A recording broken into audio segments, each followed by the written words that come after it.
Bismillahirrahmanirrahim. Assalamualaikum warahmatullahi wabarakatuh. Alhamdulillahirrabbilalamin. Wassalatu wassalamu ala asyrafil anbiya'i wal mursalin wa ala alihi wa sahbihi ajma'in, amma ba'du. Sahabat beriman yang dimuliakan Allah, syukur alhamdulillah kita bertemu lagi di channel ini. Pada kesempatan yang berbahagia ini, mari sejenak kita luangkan waktu kita untuk bersama-sama menyimak tausiah yang sangat luar biasa dari guru kita. Tentunya banyak sekali ilmu, hikmah, dan manfaat yang bisa kita jadikan pelajaran dalam kehidupan kita sehari-hari. Penasaran siapa beliau? Mari kita simak bersama. Selamat mendengarkan. Dari jumlah bulan yang 12 itu Allah jelaskan minha arba'atun hurum. Ada 4 bulan yang disebut bulan yang dihormati, bulan yang disucikan, bulan yang diharamkan. 4. 3 bergandengan, 1 agak terpisah. Yang bergandengan itu Rajab, Sya'ban, Ramadan. Yang agak terpisah itu Muharram. Ini 4 bulan yang dihormati, disebut Ashhurul Hurum. Saudara-saudara, Muharram ini salah satu dari 4 bulan yang istimewa. Kenapa? Banyak peristiwa besar yang terjadi di bulan Muharram. Hampir semua nabi dan rasul berkaitan dengan Muharram ini. Hampir semua nabi dan rasul. Kita akan kutip beberapa saja dalam konteks kekinian. Pertama, Allah menerima taubatnya Nabi Adam pada hari ke-10 bulan Muharram. Adam itu bapak moyang kita. Dosanya 1, makan buah khuldi. Dikeluarkan dari surga. Kita dosanya banyak, kepengen masuk. Enggak nyambung. Hai Adam, dari tidak ada kamu saya adakan.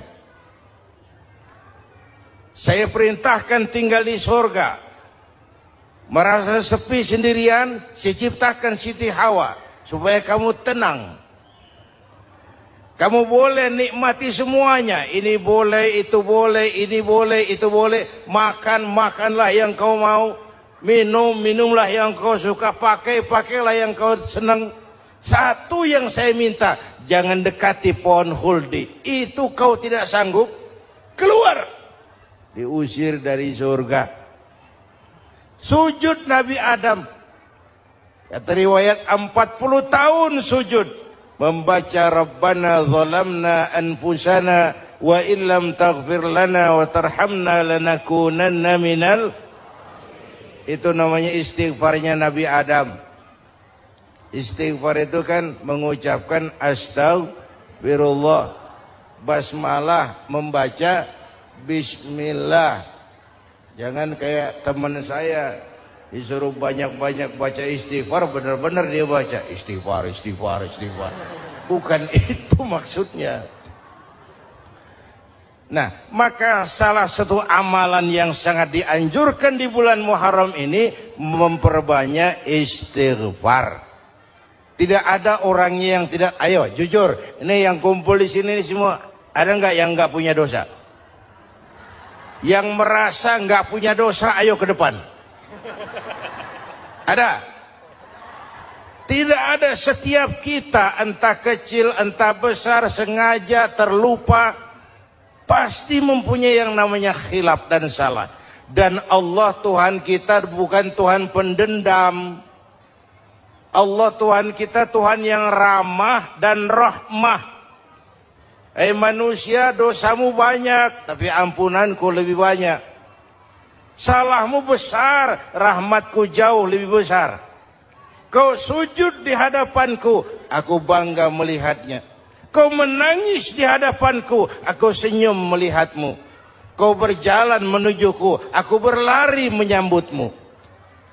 Karena itu amalan yang sangat dianjurkan di bulan Muharram ini memperbanyak istighfar. Itu kalau istighfarnya Nabi Adam. ada istighfarnya Nabi Yunus. Ibu kenal Nabi Yunus? Di mana kenalannya? Sok tahu. Nabi Yunus itu ketika berdakwah kepada kaumnya yang bandel, memberikan peringatan, kalau kalian tidak mau beriman akan turun azab. Kapan Yunus? Akan. Kenapa mesti akan? Sekarang aja kalau mau saya tungguin. Kurang ajar betul ini umat. Akhirnya Nabi Nuh menghindar dengan perhitungan, kalau azab tidak turun saya sudah jauh. Meragukan janji Tuhan. Lalu naik kapal, dinaiki oleh Yunus, kapal mogok. Dicari siapa biang keroknya ini. Diundi ternyata Yunus, sampai 3 kali diundi. Dibuanglah Yunus ke dasar laut, ditelan oleh ikan nun atas perintah Allah. Telan itu Yunus, jangan pakai dikunyah, rusak urusan. Telan saja, simpan di perutmu. Dibawa oleh ikan nun ke dasar lautan. Itu yang oleh Quran dikatakan bertemulah 3 macam kegelapan. Zulumatun salas, gelapnya tengah malam, gelapnya di dasar laut, gelapnya di dalam perut ikan. Itu namanya peteng, mbahnya gelap. Di perut ikan itulah Nabi Nuh sadar akan kesalahannya, meragukan janji Allah, meragukan janji Allah. Ia sujud di dalam perut ikan itu, membaca la ilaha illa anta subhanaka inni kuntu. Itu istighfarnya Nabi Yunus. Dibacakan istighfar begitu, ikan sakit perut, Pak. Di dasar laut kemana mau cari apotik? Dia naik ke permukaan, memuntahkan isi perutnya. Nabi Yunus keluar dengan selamat. Itu pun terjadi pada hari ke-10 bulan Muharram. Istighfar intinya itu. Itu amalan utama bulan Muharram, memperbanyak istighfar. Allah selamatkan Nabi Nuh dari bahtera banjir yang luar biasa 10 Muharram. Allah selamatkan Nabi Ibrahim dari pembakaran Raja Namrus 10 Muharram. Setelah Nabi Ibrahim itu menghancurkan berhala-berhala, Abrahat pulang mau ibadah, lihat Tuhannya berantakan, marah besar. Siapa yang menghancurkan Tuhan-Tuhan kita ini? Ada yang lapor, kami lihat Ibrahim. Tangkap. Belum ada bukti, tangkap dulu yang penting. Bukti belakangan. Tangkap. Wah, dikerahkanlah aparat. Tangkap Nabi Ibrahim. Disidang langsung oleh Abrahat. Oleh Namrus maksud saya. Ibrahim, kau yang menghancurkan berhala-berhala kami ini, Tuhan-Tuhan kami. Siapa bilang? Ada yang lapor. Saya dengar enggak semua berhala itu hancur. Ada yang paling besar. Angkat tangan, saya lihat ada kampak di tangannya. Barangkali yang besar itu iseng tuh. Yang kecil-kecil dikampakin. Tanya aja sama dia. Kamu gila? Kenapa? Masa kami disuruh nanya berhala? Nggak bisa jawab. Nggak bisa jawab. Lah kenapa disembah? Lebih gila mana sih? Tahu nggak bisa jawab kenapa disembah? Kurang ajar kamu Ibrahim. Bakar. Dibakar. Ketika Ibrahim dilempar ke kobaran api yang menggunung, Allah perintah api, ya naru kuni bardan wa salaman ala Ibrahim. Hai api, dinginlah sampean. Api Madura waktu itu, Pak. Hai api, dinginlah sampean, selamatkan Ibrahim. Api tunduk kepada perintah Allah. Ibrahim masuk ke kobaran api, selembar rambut pun tidak terbakar. Kenapa? Apinya tunduk kepada perintah Allah. Kenapa? Karena Ibrahim orang yang takut kepada Allah. Api tunduk kepada perintah Allah. Kalau kita baca ayat itu, masuk ke api, mateng. Masya Allah, sangat luar biasa tausiah yang sudah disampaikan oleh guru kita. Sahabat beriman yang dimuliakan Allah, tetaplah di channel ini karena kajian ini belum selesai dan masih banyak lagi hal-hal menarik yang akan kita dengarkan bersama dari guru kita. Tetaplah di channel ini dan mari kita lanjutkan kembali. Selamat mendengarkan. Sudah hadirin yang saya muliakan, oleh karena itu selamatnya Ibrahim dari pembakaran Raja Namrud itu pun pada 10 Muharram, Yaumul Asyura, hari ke-10 dari bulan Muharram. Baik. Itu Ibrahim. Hadirin hadirat yang saya cintai, sebagian kecil tentang Nabi Adam, Nabi Ibrahim dan Nabi Yunus, tapi saya belum menceritakan tentang Nabi Nuh tadi. Mengulang kaji. Nabi Nuh salah seorang rasul yang masuk ulul azmi 5 besar. Karena memang perjuangannya menggambarkan satu usaha yang ulet dan luar biasa. Beliau diberi umur 950 tahun. Lalu berdakwah selama 900 tahun. Sore, pagi, siang, malam. Dapat pengikut tidak lebih 80 orang. Rata-rata 10 tahun satu. Kalau saya minta berhenti aja jadi nabi, Pak. Ustadz mana masih mau buka pesantren? 10 tahun buka pesantren, yang nyantri cuma 1. Pedagang mana yang masih mau dagang? 10 tahun dagang, yang beli 1. Pimpinan partai mana yang masih mau kampanye? 10 tahun buka partai, yang nyoblos 1. Bangkrut. Umatnya bandel, kurang ajar, durjana, bajingan, tengik. Umatnya Nabi Nuh ini, kalau diceramahi, telinganya ditutup dengan tangannya. Nabi Nuh akhirnya rekes. Tuhan, siang malam saya berdakwah kepada umat ini. Tiap kali saya sampaikan dakwahmu, mereka tutup telinganya dengan tangannya. Alergi dengar ceramah. Apa itu ceramah? Non profit. Saudara-saudara, jadi mau kamu gimana, Noh? Sudah Tuhan, habiskan saja orang kafir. Nanti kalau punya anak, anaknya pun kafir lagi. Lebih baik bapak moyangnya sikat habis. Biasanya kalau bapak kalong, anak kampret. Bapak nyolong, anak nyopet. Fotokopi gimana aslinya? Hampir habiskan saja. Itu mau kamu, Nuh? Iya. Oke. Nanti aku turunkan banjir, Nuh. Buat kapal. Dengan apa saya harus buat kapal, Nuh? Ya dengan kayu, kata Tuhan. Kayunya dari mana, Tuhan? Ya dari pohon, Nuh. Pohonnya belum ada, Tuhan. Ya tanam dulu, Nuh. Bikin kapal, kayunya nanam pohon. Apa artinya? Perjuangan perlu kesabaran. Sukses itu ada prosesnya. Nggak bisa simsalabim abracadabra lalu kita mau sukses. Semua ada prosesnya, walaupun kenyataannya begitu. Sukses banyak bapaknya, gagal itu yatim. Kalau kita sukses, banyak yang ngakuin. Yang baru ketemu pakai manggil encing. Ketemu baru, tapi sukses banyak bapaknya. Gagal, yatim. Gak ada yang mau ngakuin kalau kita gagal itu. Udah. Bikin kapal dengan kayu di tengah kampung, bikin kapal ini. Bayangkan, di tengah kampung bikin kapal. Orang kafir makin menjadi-jadi. Lihat Nuh. Kenapa? Makin sarap.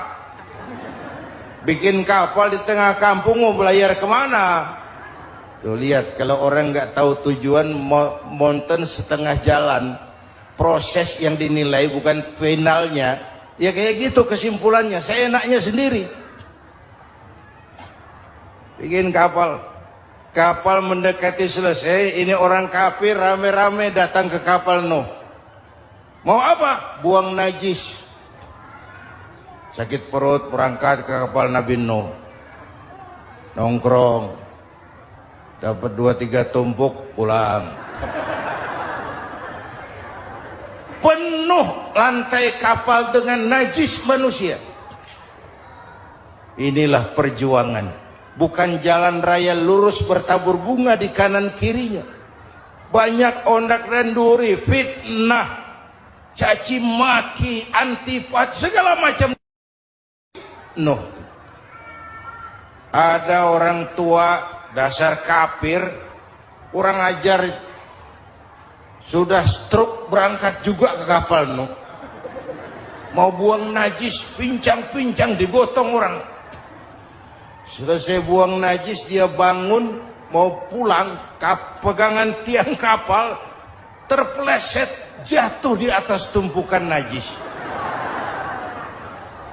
Terjadi keajaiban, yang struknya sembuh, lumpuhnya hilang, berangkat digotong-gotong pulang, jalan gagah sekali.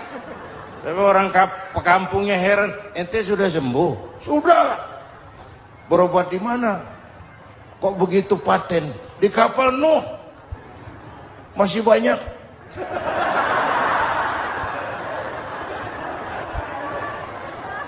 Yang berasa perlu obat bawa rantang. Ambil bersih lagi geladak kapal itu. Sudah selesai Nuh? Selesai. Oke, kau orang yang beriman bersamamu, binatang serba sepasang, naik. Naik Nabi Nuh, naik orang beriman, naik binatang serba sepasang. Ini cikal bakal penyelamatan manusia, Pak. Naiklah orang beriman, sudah naik semua, Nabi Nuh kontrol. Ini contoh buat kita, kontrol. Sudah naik semua teman-teman, sudah. Pemimpin yang baik bukan cuma terima laporan di belakang meja. Laporan itu yang mana juga bagus. Sama juga kampanye, kampanye yang mana juga merdu. Kalau aja yang dihitung. Pernah ada calon bupati kampanye janji, kalau saya berhasil kita akan banyak bangun jembatan di daerah kita. Rakyat tanya, Pak, nggak ada sungai di kampung kita, Pak. Dia bilang, sungainya kita bangun sekalian. Udah kadung janji, mana pula orang mau bangun sungai ini. Saudara-saudara, kontrol. Jangan cuma tunggu laporan di belakang meja, semua laporan bagus. Ya Bu? Bu?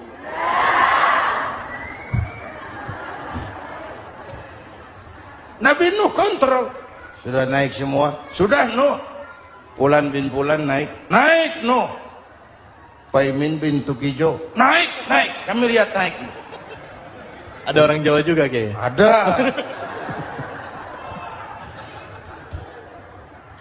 Sudah kontrol. Kanan anak saya ikut nggak naik kapal? Kami tidak lihat itu Nuh. Kanan. Ini potret. Bapaknya aktif ke masjid, ibunya rajin ke majelis taklim, anaknya keleleran kemana-mana. Bukan di sini, di Prancis. Udah di sini insya Allah sama.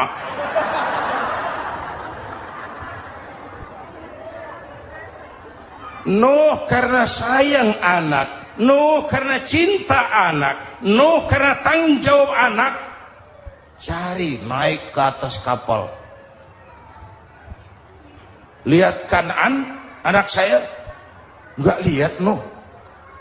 Turun ke ruang bawah, periksa lagi. Mang, ayah Kanan di dia. Jamaah Tasik nih rupanya di dalam. Tuh ayah Mang. Ayah kemana ya budak ini? Turun ke bawah, tanya lagi. Ono Kanan toh? Ora nano raketo. Rombongan Jawa Tengah naik ke atas buritan. Dari buritan kelihatan ternyata Kan'an tidak ikut naik kapal, kumpul di darat bersama orang kafir. Ini potret kita sekarang. Kumpul sama orang kafir, hanyut anak-anak kita, ditelan budayanya orang kafir, ditelan tradisinya orang kafir, ditelan pergaulannya orang kafir. Nuh karena sayang anak dari atas manggil. Dalam Quran dijelaskan itu. Karena Nabi Nuh di atas, Kan'an di bawah, teriak, ya bunayyar kam ma'ana. Begitu dalam Quran ayatnya. Cuma ini pakai gaya memanggil supaya kelihatan ke gambar, kira-kira Nuh manggilnya begitu. Ini namanya gaya dakwah, Pak. Kalau ceritanya datar nggak menarik. Maka Nuh memanggil Kan'an, ya bunayyar kam ma'ana. Kata yang dengar, heeh.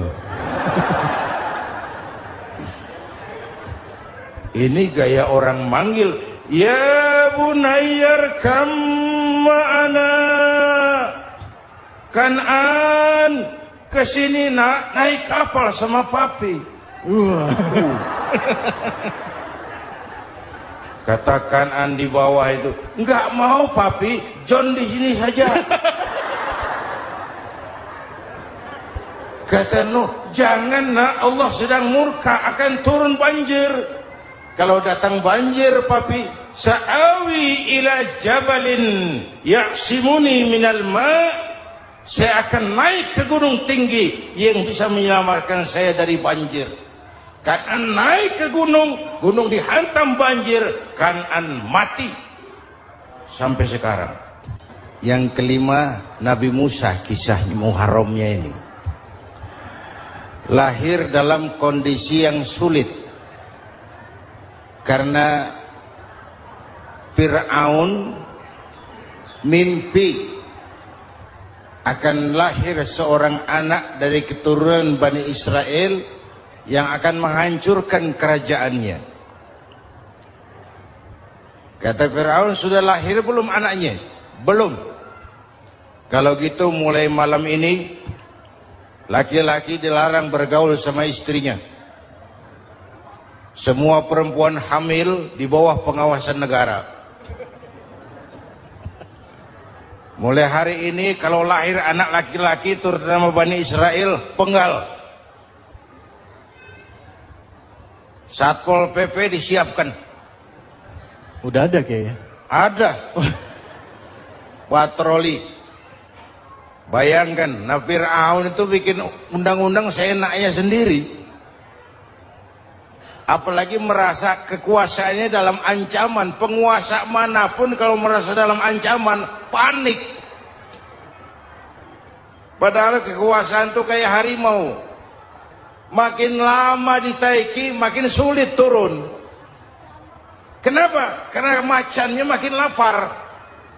Naik terus capek, turun dimakan harimau. Serba sulit. Saudara-saudara, kalau kita mau belajar dari Pak Harto, saya melihat kekurangan Pak Harto cuma satu, terlambat berhenti.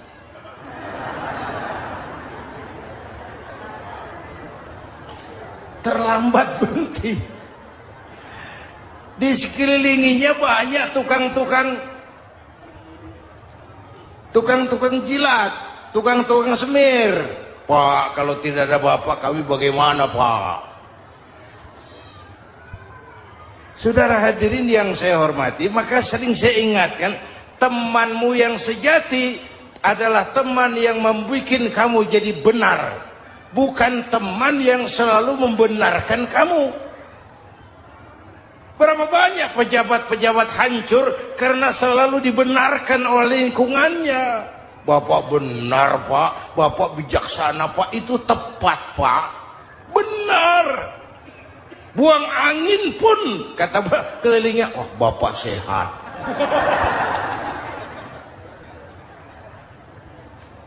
Temanmu yang sejati, teman yang bikin kamu jadi benar, bukan teman yang selalu membenarkan kamu. Bapak Ibu hadirin yang saya hormati, Tapi kehendak Allah terjadi. Lahirlah Musa. Bayinya dihanyutkan di sungai Nil.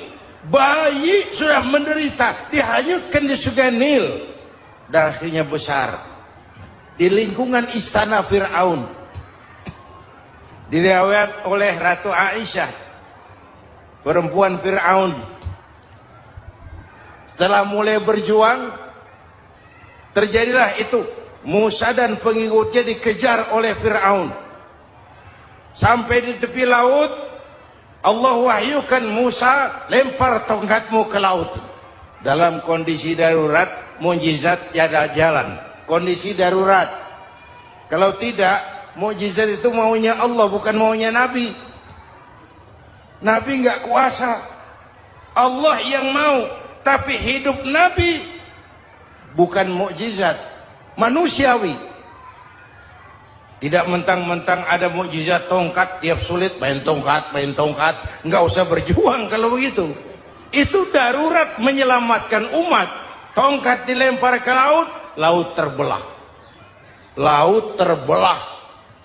Itu secara visualnya bisa kita lihat dalam film The Ten Commandments. Udah nonton belum? Urusan nonton kalah sama Ustadz bagaimana sih? Ten Commandments, 10 firman Tuhan. Tekniknya bagus tuh. Bagaimana laut terbelah. Musa lewat. Fir'aun mengejar. Musa sampai di ujung sana. Fir'aun masih di sama tengah perjalanan. Laut nutup kembali. Laut menutup kembali. Fir'aun tenggelam. Cengap-cengap di lautan.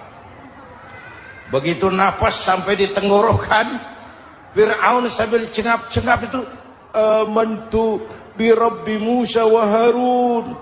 Duh, kalau begini mah saya juga percaya sama Tuhannya Musa. Malaikat maut jengkel, goblok loh. Terlambat sekarang. Tenggelamin terus. Modar. Musa selamat. Fir'aun mati. Jenazahnya, jasadnya terdampar di pinggir laut. Beberapa waktu kemudian ditemukan orang, dimumi, dibalsam, diawetkan. Itu sesuai janji Quran. Wa kadzalika nunajjika bi badanika litakuna liman khalfaka ayah. Kami selamatkan badan kamu agar jadi pelajaran bagi orang-orang sesudah kamu nanti. Janji Quran tepat. Janji itu 14 abad yang lalu. Jasad Fir'aun ditemukan, dimumi, diawetkan, dibalsam. Di bawah nama Pharao Ramses II. Sekarang tersimpan di Museum Negara di Mesir. Kapan-kapan nanti ibu main ke Mesir, mampir.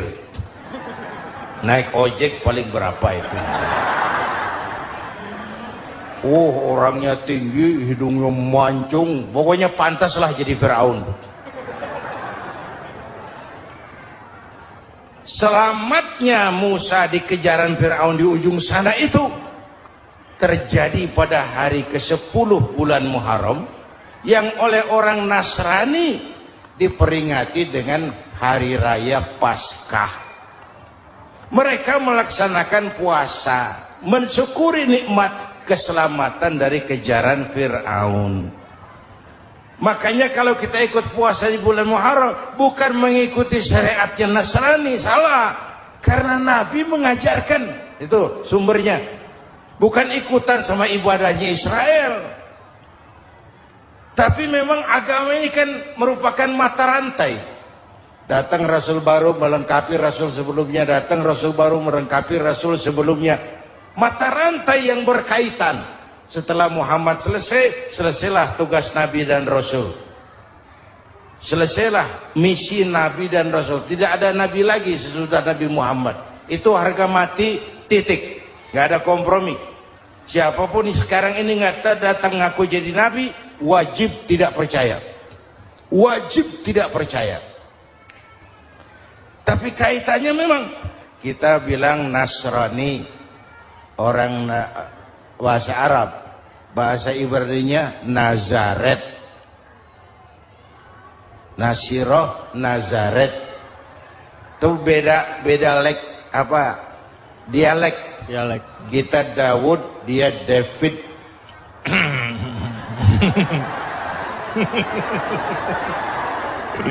Ibrani. Alhamdulillahirrabbilalamin. Demikianlah kajian penuh ilmu, hikmah, dan manfaat yang sudah kita dengarkan bersama dari guru kita. Semoga tausiah yang beliau sampaikan kepada kita semua menjadi ilmu yang bermanfaat dalam kehidupan kita sehari-hari. Dan semoga kita bisa istiqomah dalam mengamalkannya. Amin ya rabbal alamin. Sahabat beriman yang dirahmati Allah, terima kasih banyak sudah menyimak kajian ini sampai selesai. Doa dan harapan saya, semoga sahabat semua selalu diberikan kesehatan, dimudahkan segala urusannya, dan dilancarkan rezekinya. Amin ya rabbal alamin. Demikian yang dapat saya bagikan, kurang lebihnya mohon maaf. Sampai bertemu lagi di kajian berikutnya. Wabillahi taufiq wal hidayah, waridha wal inayah. Wassalamualaikum warahmatullahi wabarakatuh. Setelah kita mendengarkan bersama tausiah yang sangat luar biasa dari guru kita, sekarang mari kita lanjutkan aktivitas kita masing-masing. Semoga tausiah yang beliau sampaikan kepada kita semua bisa bermanfaat dan bisa kita amalkan dengan istiqomah. Selamat beraktivitas buat sahabat semua dan sukses selalu. Sampai bertemu lagi di video berikutnya. Wassalamualaikum warahmatullahi wabarakatuh.